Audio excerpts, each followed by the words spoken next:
அஸ்ஸலாமு அலைக்கும். மீண்டும் மாலை நேரத்துக்கான மிக முக்கியமான சில தகவல்களோடு தான் வந்திருக்கேன். வீடியோவை கடைசி வரைக்கும் பாருங்கள். தெரியாத நண்பர்களுக்கும் மறக்காமல் ஷேர் பண்ணுங்கள். வீடியோ பிடிச்சிருந்தா ஒரு லைக் பண்ணுங்கள், சப்ஸ்கிரைப் பண்ணுங்கள், மறக்காமல் பெல் பட்டனை ஓல் செலக்ட் பண்ணுங்கள். அப்போ தான் நான் போடுற ஒவ்வொரு தகவலும் உங்களுக்கு நோட்டிஃபிகேஷன் மூலம் கிடைக்கும். இது மாலை நேரத்துக்கான வீடியோ. ஒருவேளை காலையில் போட்ட வீடியோ நீங்கள் இன்னும் பார்க்கலன்னா அதையும் போய் செக் பண்ணி பாருங்கள். அதுலேயும் பல மிக முக்கியமான தகவல்கள் இருக்குது. இப்போ ரீசெண்டாக பெரிய ஒரு பிரச்சனையாக போயிட்டு இருந்தது. 2 சகோதரிகள் இறந்தது. அதுக்கப்புறமா ஒரு சகோதரி டிக்டாக்ல வீடியோ போட்டது. அதுக்கப்புறமா அவங்க என்னுடைய ப்ரொஃபைல், அதுவும் குறிப்பாக மன்னருடைய ஃபோட்டோ, மற்ற அமைச்சர்மாருடைய ஃபோட்டோவையும் சேர்த்து அதில் அட்டாச் பண்ணி வீடியோ போட்டிருந்தாங்க. அதை எடுக்குமாறு நான் முதலாவது வீடியோவிலே சொன்னேன். அதுக்கப்புறம் அவங்க அந்த வீடியோ ரிமூவ் பண்ணிட்டாங்க. ஆனால் பல சகோதரிகளுமே கேட்டுக்கொண்டது என்னென்னா, அவங்களுக்கு எதிராக ஒரு கேஸ் போடுங்க, நிச்சயமாக போடணும் அப்படின்னு சொல்லியிருந்தீங்க. உங்களுடைய ஆதரவுக்கு நன்றி. அப்படி பார்க்க போனால் நான் முதலாவது கேஸ் யாருக்கு தெரியுமா போட்டிருக்கணும்? என்னைய the criminal department of general investigation டிபார்ட்மெண்ட்டுக்கே அனுப்பியிருந்தாங்க. ஒரு குறைஞ்சது எப்படியும் ஒரு 6-7 பேர் சேர்ந்து தான் எனக்கு கேஸ் போட்டிருக்காங்க. அவங்களுடைய ஃபுல் டீட்டெயில்ஸை எனக்கு கொடுத்தாங்க, பேரோடு கொடுத்தாங்க. இவங்க தான் உங்களுக்கு கேஸ் போட்டிருக்கிறது, இவங்களுக்கு எதிராக நீங்கள் கேஸ் போட முடியும். அப்படி போட்டால் நீங்கள் உங்களை இவங்க ஒரு அவமானப்படுத்தின மாதிரி தானே, இதுக்கு நீங்கள் மான நஷ்ட ஈடு வழக்கு போடலாம். போட்டால் குறைஞ்சது உங்களுக்கு 1,00,000 தினார் வரைக்கும் உங்களுக்கு நஷ்ட ஈடாக நீங்கள் ஹையர் பண்ணலாம், நீங்கள் கேட்கலாம் அப்படின்னு சொல்லியிருந்தாங்க. ஆனால் அல்ஹம்துலில்லாஹ், நான் சொன்னது ஒன்று தான். என்னையே அவங்க அவமானப்படுத்தணும்னு நினச்சாங்க. ஆனால் அவமானப்பட்டது அவங்க தான். அதே மாதிரி உங்கள்கிட்டயே நான் சரி, நீங்கள் செக் பண்ணி பார்த்ததில் நான் நல்லவன் அப்படின்றது உங்கள்கிட்டயே நிரூபணமாக இருக்குது. இதை விட பெரிய நஷ்டஈடு எனக்கு தேவை அப்படின்னு தான் சொல்லிட்டு வந்தேன். அதே மாதிரி தான் இவங்களும் நம்ம நாட்டவங்க, ஒரு தொழிலாளர், ஏதோ ஒரு வகையில் தப்பு பண்ணிட்டாங்க. நம்ம போய் கேஸ் கொடுத்தோன்னா கடைசியில் அவங்களுக்கும் நம்மளுக்கும் வித்தியாசம் இல்லாமல் போயிடும். குவைத்தி சிறுவன்களின் வாக்கு மூலம்தான் இனி உங்களுடைய வாழ்க்கையை தீர்மானிக்க போகுது. ஃப்ரெண்ட்ஸ் போலீஸ் இனிமே புள்ளை பூச்சிகளுக்கெல்லாம் கொடுக்கு முளைச்சிரும், நானும் போலீஸ் தான் அப்படின்ற மாதிரி சிறுவர்கள்லாம் ஆரம்பிச்சிருவாங்க. Saudi Arabia, Mecca, Medina red alert. இன்னைக்கு வினோதமடைய சென்றவர்களை ஒரே ஒரு மின்னல் விரட்டி அடித்த சம்பவம். ஒட்டுமொத்த திருட்டுக்கும் ஒரே ஒரு ஆள் தான் முக்கிய காரணம். பிடிபட்டார் திருடர் மனுஷர். தொடர் சோதனைகள். வணிக வர்த்தக அமைச்சகம், கடைகள் வேலை செய்கிறவங்களுடைய முக்கிய கவனத்துக்கு. ஓட்டுநர்களே, சால்மி பகுதி தொடர்ந்து உயிராபத்தான பகுதியாக மாறுகிறது. ஓட்டுநர்களே, உங்களுடைய மிக முக்கியமான கவனத்துக்கு. டெக்கரேஷன் வேண்டாம். ஜமியா, மிகவும் பிரபல்யம் வாய்ந்த ஜமியாவில் பிடிபட்டது, வெளிவந்தது ஊழல். பார்க்கலாம் அனைத்து தகவல்களையும். சவுதி அரேபியாவின் மெக்கா, மதீனா, இது 2 பகுதிகளுக்குமே ரெட் அலர்ட் இஷ்யூ பண்ணியிருக்காங்க. காலநிலை அவதான மையம். சவுதி அரேபியா தற்போதைய சூழலில் இயற்கை அனர்த்தத்தின் மிக உச்சத்தில் இருக்குது. மதீனா முனவ்வராவில் நேற்றைய தினம் மட்டுமே பார்த்திங்கன்னா கிட்டத்தட்ட ஒரு பகுதியே மொத்தமாக வெள்ளத்தால் நாசமாகி இருக்குது, சேதமாகி இருக்குது. அதே மாதிரி தொடர் பாதிப்புகளை சந்தித்து கொண்டே இருக்கின்றது சவுதி அரேபியா. நம்மளால் முடிஞ்சது பிரார்த்தனை மட்டுமே. பாருங்கள், ஒரு ஏரியாவே மொத்தமாகவே சிதைஞ்சு போயிருக்குது.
هذا الآن سادس مرة خلال 3 ساعات، سادس مرة.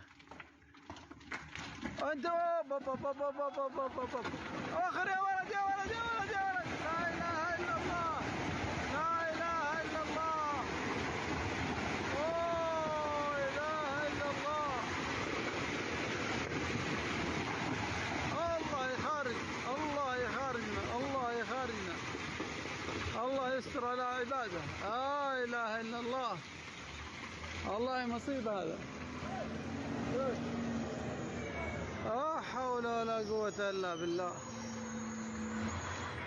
لا حول ولا قوة إلا بالله.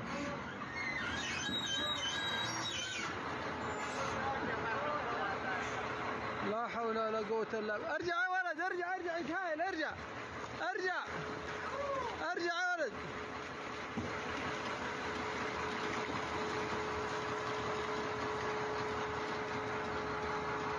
لا إله. شوفوا يا اخوان، اكبر شلال في جبل احد، مطر غزير الان الساعة تقريبا 58 دقيقة. اخوكم ابو حاتم السحيمي، يوم الجمعة 26 سفر عام 46 30 أغسطس لعام 24. اخوكم ابو حاتم السحيمي، مطرنا بفضل الله ورحمته، اللهم صيبا نافعا. شوف الشلال، لا اله الا الله، ليل ليل ما يبان.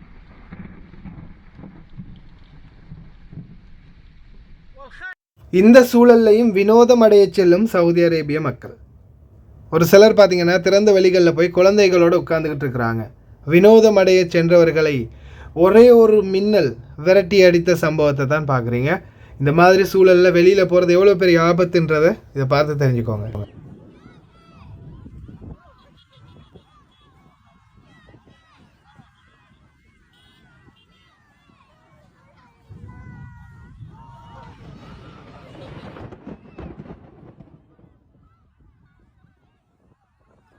குதூகலத்துக்கு குறைச்சல் இல்லாமல் தான் இருக்குது அப்படி இந்த மாதிரி காலநிலையிலும் கூட.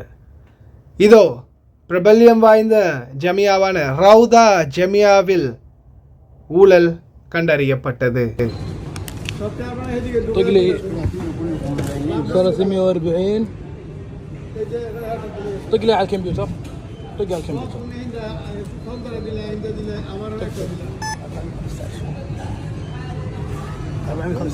ايوه عشان اسجلها الروضه والفرامل وحول. ஸ்டிக்கரில் அடிச்சிருக்கிறாங்க தலத்தமி ஆர்பைன் அப்படின்னா 340 ஃபீல்ஸ் அப்படின்னு ஸ்டிக்கரில் அடிச்சிருக்கிறாங்க. ஆனால் அங்கே மெஷினில் போய் பார்க்கும்போது 415 ஃபீல்ஸ். அப்போ கிட்டத்தட்ட 340லேருந்து 415 75 ஃபீல்ஸ் வந்து எக்ஸ்ட்ராவாக ஆரம்பிடுறாங்க. ஜெமியாக்களில் இந்த மாதிரி பல விடயங்கள் நடக்குது. பொருட்களை வாங்கும்போது தயவு செய்து பில்லில் இருக்கிற ரேட்டும் பொருளில் ஸ்டிக்கரில் இருக்கிற ரேட்டும் சரியாக இருக்கான்னு பார்த்துக்கோங்க. ஏன்னா ஸ்டிக்கரில் விலையை குறைச்சி அடிச்சிருக்கிறாங்க, ஆனால் பொருட்களில் விலையை ஏற்றி வச்சுருக்கிறாங்க. தயவு செய்து ஜெமியாவுக்கு போகிறவங்க செக் பண்ணி பார்த்துக்கோங்க. குவைத்தி சிறுவர்களின் வாக்குமூலம் தான் இனி செல்லுபடியாகும்.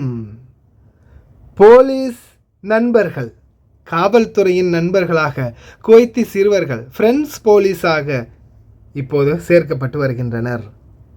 உள்துறை அமைச்சகத்தின் அதிகாரிகள், உள்துறை அமைச்சக அதிகாரிகளின் குழந்தைகளுக்கான சமூக பாதுகாப்பை மேம்படுத்துவதும் குற்றங்களை கண்டறிய அவர்களின் உதவியை நாடவும் ஃப்ரெண்ட்ஸ் போலீஸை குவைத்தில் சிறுவர்களிடமிருந்து ஆரம்பிக்கப் போகின்றார்கள். புள்ளப்பூச்சிக்கெல்லாம் இனி கொடுக்க முளைச்சிருமே.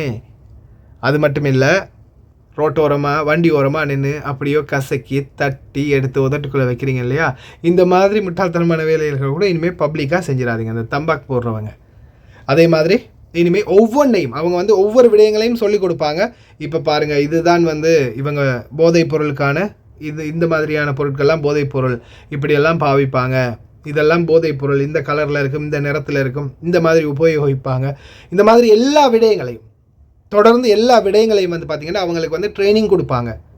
இனி வரும் காலங்களில் சின்ன பசங்க தானே அப்படின்னு நீங்கள் நினச்சி அவங்களுக்கு முன்னுக்கு செய்கிற எல்லா தவறுக்கும் அவங்க தான் ஆதாரம், அவங்க தான் வாக்குமூலம் கொடுக்க போகிறாங்க. அடுத்தது அவங்களும் ஒரு ஃப்ரெண்ட்ஸ் போலீஸ், அவங்களுக்கும் உங்களை வந்து கண்டறிஞ்சு அவங்கள தெரிவிக்கிறதுக்கு, உங்களை பிடிச்சு கொடுக்கறதுக்கான அதிகாரம் இனி கிடைச்சிடும்.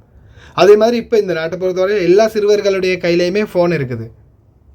உடனே நான் தான் பேசுகிறேன் இப்படி இன்னொரு இந்த இடத்துல இந்த மாதிரி செய்கிறாங்க அப்படின்றத அவங்க இன்ஃபார்ம் பண்ணினா அடுத்த செகண்ட் காவல்துறை அந்த இடத்துல நிற்கும். ரொம்ப கவனமாக இருங்க. இனிமேல் புள்ள பூச்சிகளுக்கெல்லாம் கொடுக்கு முளைச்சிரும். கடைகளில், வியாபார தலங்களில், குறிப்பாக இந்த புத்தக கடைகள், புக் ஷாப்களில் வந்து பார்த்திங்கன்னா வணிக வர்த்தக அமைச்சகம் தொடர் சோதனைகளை மேற்கொண்டு வராங்க. ஒரு ஃபில்ஸ் அதிகமாக வச்சு விற்றீங்கன்னா கூட உங்களுடைய தொழிலுக்கு மாப்பு, அதே மாதிரி சிறை தண்டனையை கூட அனுபவிக்க வேண்டி வரலாம். கடைகளில் வேலை செய்கிறவங்களுடைய முக்கியமான கவனத்திற்கு வீடியோ பாருங்கள். عقب العام الدراسي وزارة التجارة تواصل ليس اليوم ولكن من فترة تواصل في عمليات الحملات التفتيشية على المحلات بيع القرطاسية، وذلك لرصد أي مخالفات معنية في هذا الشأن، ودورهم كبير ومستمرين في هذا العمل. ولكن حتى نعطي المشاهد صورة أقرب حول دور وزارة التجارة والصناعة من خلال خطتها اتجاه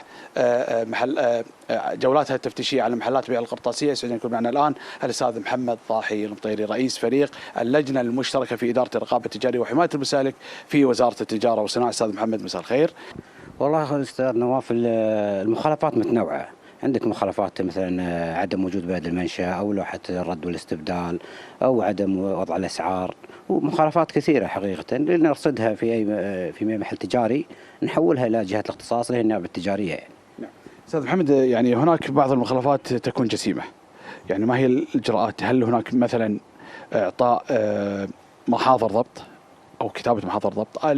هل توصلون إلى مرحلة إغلاق محلات؟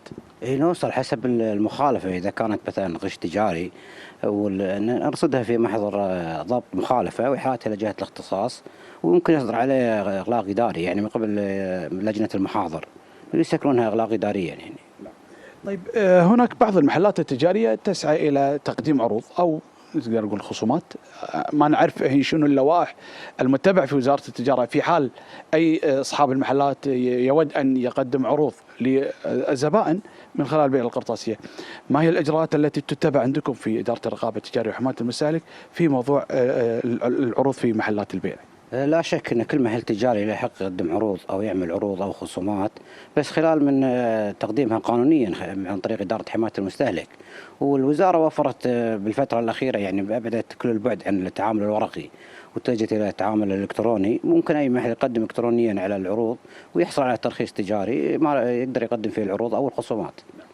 طيب، بالنسبة دور المستهلك يعني كبير، ما هو دور المستهلك تجاهكم؟ هل هناك تعاون بالفعل بين المستهلكين أنه ممكن يكون هناك تواصل؟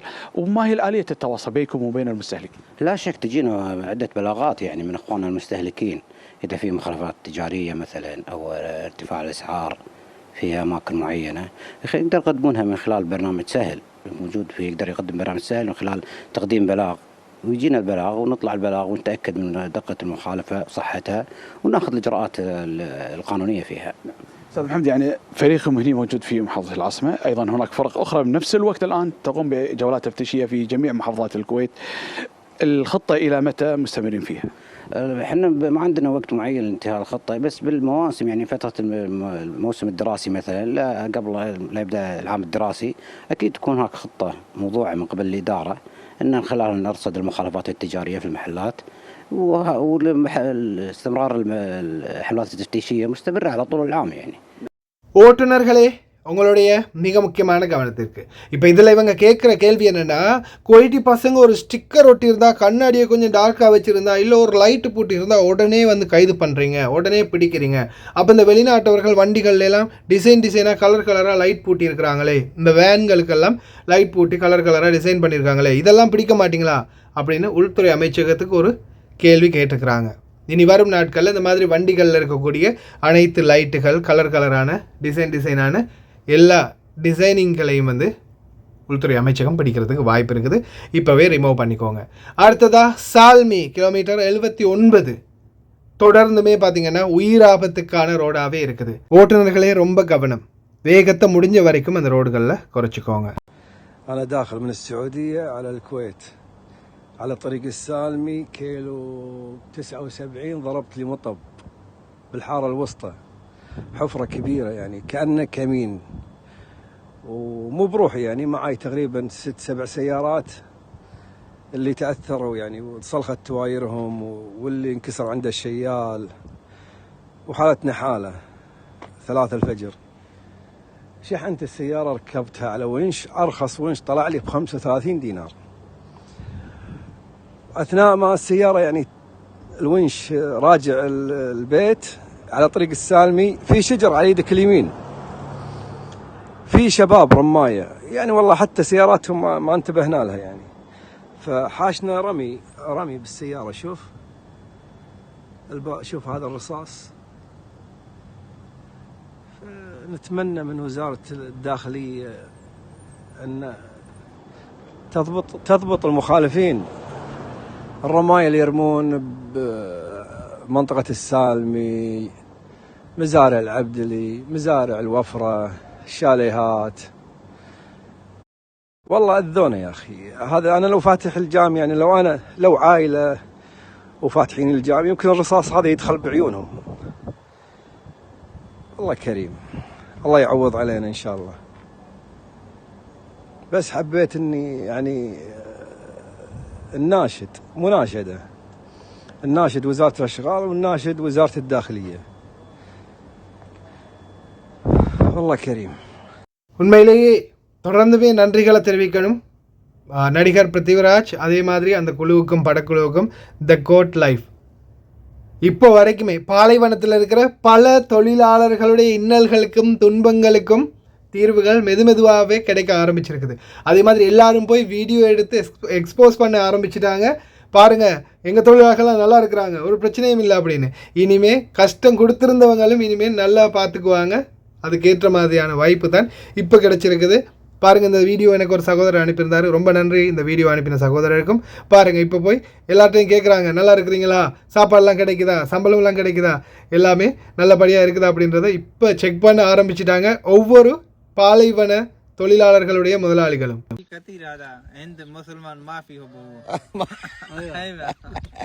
لا أنت شفت فيلم؟ هو كلام سعودي يعني ما في كويس مع عامل مع كذا.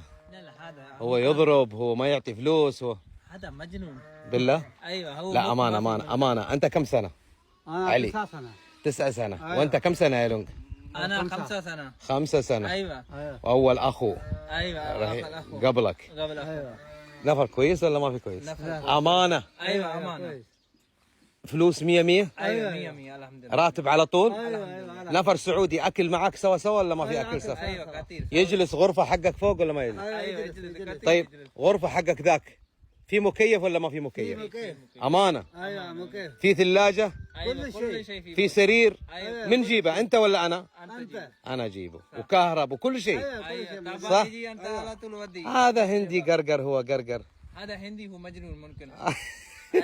شوف، من أول أنا بزوره صغير أيوة. أي نفر كذب كثير هو كلام هذا فيلم هندي. لا هو هذا مخ ما في. مخ ما في. ايه بس ما يعرف انا هو ليش يسوي كذا، لان انا ما يسمع اي نفر ان فيه سعودي يسوي زي كذا، يضرب، يسوي راتب ما في 5 سنة راتب ما في. لا هو كيف هذا؟ كذاب هو. ايه انا دحين بالله عليكم انا اجيب تريلا، انت راتب لوحده صح؟ انا اجيب تريلا حب، انت نزل بلاش ولا انا يعطي فلوس؟ لا اعطي فلوس زيادة صح؟ في ممكن في نفر فكر راتب خلاص انت نزل تريلا، نزل برسيم، نزل. انت ينزل وياخذ فلوس صح؟ انا يعطي، انت ما في كلام. انا يعطي. والله فينا انا اول كلام هذا انا ما يبغى، هذا اول كلام انا والله ما يبغى، ابغى لله من عند الله سبحانه وتعالى.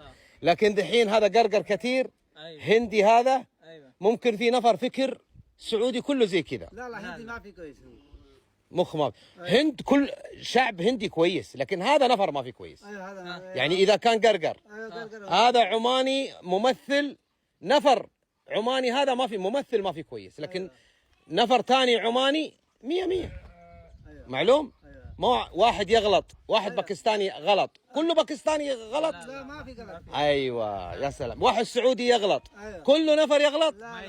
ما في غلط. هذا 5 يد ما في سوا. يا اخي انت حكم. والله انت اصابع. ايوه واحد طويل، واحد صغير، واحد. صح. يا اخي انت 100 فين تعلم هذا كلام؟ هذا نظام شوف الدنيا كلها.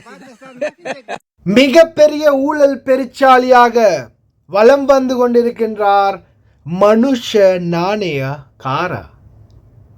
காரா நாணயா வச்சான ஆப்பு மொத்தமாகவே சுருட்டிட்டு போகிறதுக்கு தான் பிளான் பண்ணியிருக்காப்புல பயப்புள்ள, ஆனால் ஒட்டுமொத்தமாக சிக்கிட்டார்.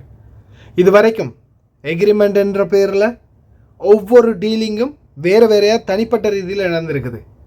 அதே மாதிரி இன்சூரன்ஸ் என்ற பேரில் மிகப்பெரிய ஒரு ஊழல் நடந்திருக்குது. அதே மாதிரி தொழிலாளர்களை இஸ்ரேலுக்கு அனுப்புறதுக்கான ஒப்பந்தங்கள், இந்த ஒப்பந்தங்களுக்கு இடையில் பல ஆயிரம் லட்சம் டாலர்கள் வந்து இவங்களுடைய அக்கௌண்ட்டுகளுக்கு டிரான்ஸ்ஃபர் ஆகியிருக்குது. இவங்களுடைய ஃபினாமிகளுடைய அக்கௌண்ட்கள் எல்லாமே இப்போ தேடப்படுது. மிகப்பெரிய ஊழல் பெருச்சாலியான மனுஷ நாணயக்கார மாட்டினார், சிக்கினார், இனிமேல் சின்னா பின்னமாக போகிறார். இஸ்ரேலுக்கு அனுப்புறதுக்கு எதுக்குடா இவன் இவ்வளவு பாடுபடுறானே இந்த ஆள் அப்படின்னு நாம் எல்லாரும் துடிச்சு போய் இருந்த டைமில் மக்கள் எல்லாருமே அந்த நாட்டிலேயே இப்போ இஸ்ரேலில் பார்த்தீங்கன்னா எவ்வளோ பெரிய ஒரு போர் சூழல் வந்து உருவாகி இருக்குது. யுத்தம் நடந்துக்கிட்டு இருக்குது. எத்தனையோ பேர் செத்து மடிஞ்சிக்கிட்டு இருக்கிறாங்க. அந்த சூழலில் இலங்கை தொழிலாளர்களை அனுப்புறதுக்காக அவ்வளோ துடிச்சா பாராளுமன்றத்தில் இருக்கிற அமைச்சர்களோடையெல்லாம் சண்டை பிடிச்சு நம்ம நாட்டு தொழிலாளர்களை இந்த நாட்டிலிருந்து இஸ்ரேலுக்கு அனுப்பி அவங்களுடைய வாழ்வாதாரத்தை உயர்த்தணும் அப்படின்னு நாங்கள் முயற்சி பண்ணுறோம். ஆனால் அமைச்சர்கள் எதிர்ப்பு தெரிவிக்கிறாங்க, மக்களுடைய மனதை குழப்புறாங்க அப்படின்னு பாராளுமன்றத்தில் பேசின அவர் அவங்களுடைய பொருளாதாரத்தை உயர்த்துறதுக்காக ஒன்றும் அவர் அனுப்பலை, அவருடைய பாக்கெட்டை நிரப்புறதுக்காக தான் அனுப்பியது. இதை பற்றின ஒட்டுமொத்த தகவல் இப்போ ரீசெண்டாக சமுத்திதேயோடைய வீடியோவில் கூட ஒரு நபர் வந்து பேசுகிறாரு, ஒட்டுமொத்த உண்மைகளையும் வெளிக்கொண்டு வந்திருக்கிறாரு. அதே மாதிரி இவருடைய ஃபினாமிகளை வந்து இப்போ தேடி கண்டுபிடிச்சிக்கிட்டு இருக்கிறாங்க. எதிர்வரும் நாட்களில் நிச்சயமாக இலங்கையில் முக்கியமான ஒன்று அரசியல் மாற்றம். ஒருவேளை ரணில் ஆட்சிக்கு வந்தால் இது மொத்தமாகவே மூடி மறைக்கப்படும். ஏன்னா ரணிலுடைய ஆட்சி, அதே மாதிரி சமிகி ஜனபலவேகி சஜித் பிரேமதாசவுடைய ஆட்சி வந்தாலும் நிச்சயமாக இவர் அந்த கட்சியில் இருந்த ஒரு உறுப்பினர் என்றதால் அவருடைய ஊழல்கள் மூடி மறைக்க நிறையவே வாய்ப்பு இருக்குது. நாமல் ராஜபக்ச வந்தால் சொல்லவா வேணும், ஊழல்களுக்கெல்லாம் மகா அதிபதி அப்பன் மஹிந்தவுடைய மகன் எப்படியுமே அதெல்லாம் வந்து காப்பாற்றிடுவாங்க. ஆனால் இதுக்கு சரியான தீர்வு யாருன்றது சொல்லாமலே உங்களுக்கு புரியும்னு நினைக்கிறேன். ஆனால் அவங்கள கொண்டு வந்தாங்கன்னா மட்டும்தான் இந்த முறை பல ஊழல் பெருச்சாளிகளையும் திருடர்களையும் இந்த நாட்டிலிருந்து விரட்டி அடிக்க முடியும், பிடிச்சி ஜெயிலில் போட முடியும்.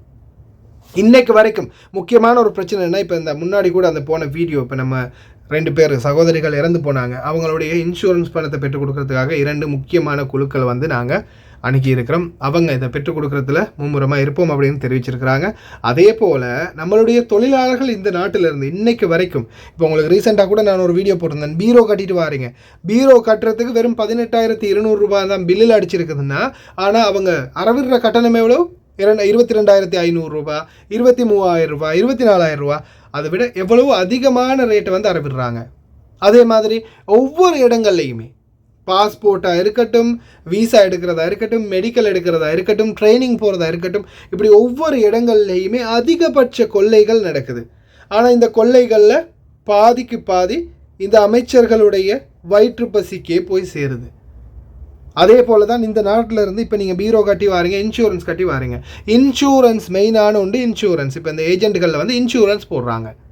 இங்கேருந்து இன்றைக்கு வரைக்கும் எத்தனையோ பேர் வீல் சேரில் போயிருக்கிறீங்க. இந்த நாட்டில் இருந்து எத்தனையோ பேர் வீல் சேரில் நாட்டுக்கு போய் சேர்ந்துருக்குறாங்க. அவங்களுக்கு ஏதாவது ஒரு நஷ்டஈடு கிடச்சிச்சா அப்படின்னு பார்த்தா, ஆமாம் கிடச்சிச்சு, 20,000, 50,000, 5,000, 10,000 மேக்ஸிமம், அவ்வளவுதான். ஆனால் அந்த எக்ரிமெண்ட்டுடைய டீட்டெயில்ஸ்களை செக் பண்ணி பார்க்கும்போது ஒவ்வொருத்தருக்கும் ஒவ்வொரு அமௌண்ட். ஏன் முக்கியமான இன்னொரு விடயம் என்ன தெரியுமா, நீங்கள் இப்போ இந்த நாட்டில் ஏதாவது ஒரு பாதிப்பால், இன்னொரு பிரச்சனையால் பாதிக்கப்பட்டு நீங்கள் தூதரகம் போகிறீங்க இல்லையா, நீங்கள் தூதரகத்தில் போய் இருக்கும்போது தூதரகத்தில் நீங்கள் இருக்கிற உங்களுக்கு ஒவ்வொரு நாளைக்கும் உங்களுடைய தங்குமிடத்துக்கும் சேர்த்து உங்களுடைய உணவு மற்றும் உங்களுக்கு மருத்துவ செலவு இருந்தால் அதையும் சேர்த்து அந்த எக்ரிமெண்ட்டில் மென்ஷன் பண்ணியிருக்கிறாங்க. இன்றைக்கு வரைக்கும் எத்தனை பேர் தூதரகத்துக்கு போயிருக்கிறீங்க? ஒரு பிரச்சனையான தூதரகம் போய் தூதரகத்தில் ஒரு நாளாவது தங்குறதுக்கு வாய்ப்பு கிடைச்சிருக்குதா? வயிறார திங்கிறதுக்கு ஏதாவது கொடுத்துருக்காங்களா? ஆஃப்டர் ஆல் ஒரு தண்ணி பாட்டில் கொடுத்துருக்காங்களா? சொல்லுங்கள் மக்களே, சொல்லுங்கள். இது எல்லாமே இருந்தும் கிடைக்கப்பெறவில்லை, மறுக்கப்பட்டது தான் உண்மையான விடயம். உட்கார்றதுக்கு ஒரு சேர் இல்லை. சில நேரங்களில் போனால் தொழிலாளர்கள் ஒரு 50 பேர் போனாங்கன்னா ஒரு 30 பேருக்கு தான் உள்ளே உட்கார்றதுக்கு இடம் இருக்கும். ஆனால் தேவையில்லாத விடயங்களுக்கும் பார்ட்டி ஹால் பண்ணுறதுக்கும் நிறையவே செலவு பண்ணுவாங்க. நிறையவே எல்லாருக்குமே எல்லா வசதிகளும் செஞ்சு கொடுக்குறாங்க. இலங்கை தூதரகமே பெரிய தலை பிடிப்பட்டுடுச்சு.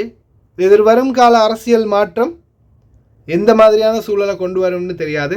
மக்களுக்கு சாதகமான செயல்பாடுகளில் இனியாவது ஈடுபட ஆரம்பியுங்க. இல்லாத பட்சத்தில் நிச்சயமாக எதிர்வரும் கால அரசியல் மாற்றம் இன்ஷா அல்லாஹ் இலங்கையில் ஒரு நல்ல அரசியல்வாதி வரணும், அரசாங்கம் வரணும், நாட்டை ஆட்சி செய்யணும். அப்படி இருந்துச்சுன்னா பல ஊழல் பெருச்சாளிகளுக்கு வீடு போக நேரம் கூடி வரும். இன்ஷா அல்லாஹ் மக்களுடைய கையில் தான் இருக்குது அது. ஓகே ஃப்ரெண்ட்ஸ், கடைசி வரைக்கும் பார்த்து எல்லாருக்குமே ரொம்ப நன்றி. தெரியாத நண்பர்களுக்கும் மறக்காமல் ஷேர் பண்ணுங்கள். வீடியோ பிடிச்சிருந்தா ஒரு லைக் பண்ணுங்கள், சப்ஸ்கிரைப் பண்ணுங்கள்.